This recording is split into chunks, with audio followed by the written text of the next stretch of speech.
Hi friends, అందరూ ఎలా ఉన్నారు? బాగున్నారా? ఈరోజు ఇంటింటి రామాయణం సీరియల్ ఎలా ఉండబోతుందో చూసేద్దాం. అందరూ భోంచేస్తూ ఉంటారు. అందరూ సరదాగా భోంచేస్తూ మాటలు చెబుతూ ఉంటారు. అంతలోపల శ్రీకర్ అక్కడికి వస్తారు. దాన్ని అందరూ చూస్తారు, షాక్ అవుతారు. వాళ్ళ నాన్న అవని అందరూ చూస్తారు, షాక్ అయిపోతారు. వాళ్ళమ్మ వెంటనే దగ్గరికి వెళ్ళేసి చూస్తూ ఉంటుంది. అంతలోపే కమల్, ఏ అన్నయ్య వచ్చేసాడు అని అంటాడు. అప్పుడు అందరూ అక్కడికి వెళ్తారు. అవని చాలా హ్యాపీగా ఫీల్ అవుతూ ఉంటుంది. వాళ్ళ అమ్మ అక్కడికి వెళ్ళేసి, నాన్న శ్రీకర్ ఎలా ఉన్నావు నాన్న, ఎలా ఉన్నావు నాన్న అని అడుగుతూ ఉంటుంది. నేను బాగున్నా అమ్మా, నేను చేసిన తప్పుకి నన్ను క్షమించండి అమ్మా, నేను చేసింది తప్పే, కాదని చెప్పటం లేదు అమ్మా. కానీ శ్రీయ నేను ప్రేమించుకున్న మాట నిజమే, కానీ మా పెళ్ళికి వాళ్ళ నాన్న ఒప్పుకోలేదు. అందుకే నేను కూడా చాలా డిసప్పాయింట్గా ఉన్నాను. అప్పుడే మీరు పల్లవి పెళ్ళి గురించి మాట్లాడారు. వాళ్ళ నాన్న ఎలాగో ఒప్పుకోలేదు కదా అనేసి నేను ఇంకా డ్రాప్ అయిపోవాలి అనేసి నేను పల్లవిని పెళ్లి చేసుకుందాము అని అనుకున్నాను. అందుకే నేను ఈ పెళ్ళికి ఒప్పుకున్నాను.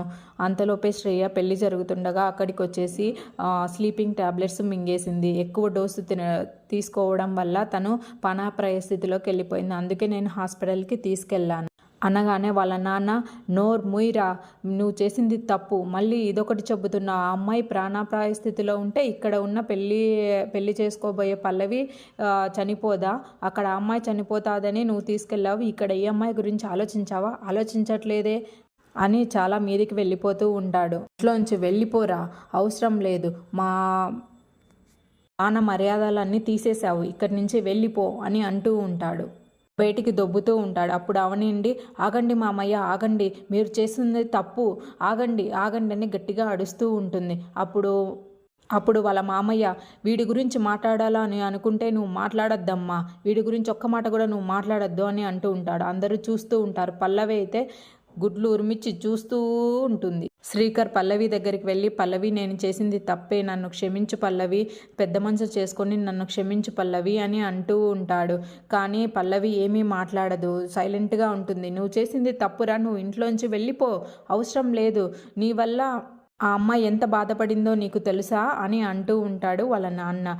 అప్పుడే కమల్ని చూసి, వీడు కమల్ గాడు పల్లవి మెల్లో తాళి కట్టాడు, అందుకే అందరం ఇంత హ్యాపీగా ఉన్నామా అంటూ ఉంటాడు. శ్రీకర్ని బయటికి గెంటేస్తారు. తర్వాయి భాగం ఎలా ఉందో చూడబోదాం. శ్రీకర్ బయటికి గెంటేసిన తర్వాత అలాగే నించొని చూస్తూ ఉంటాడు. అక్కడికి అవని వస్తుంది. శ్రీకర్ బాధపడకు, నువ్వు ఇక్కడి నుంచి వెళ్ళు, నిన్ను ఎలాగోలాగా నేను అందరినీ ఒప్పించి నిన్ను ఇంట్లోకి తెచ్చి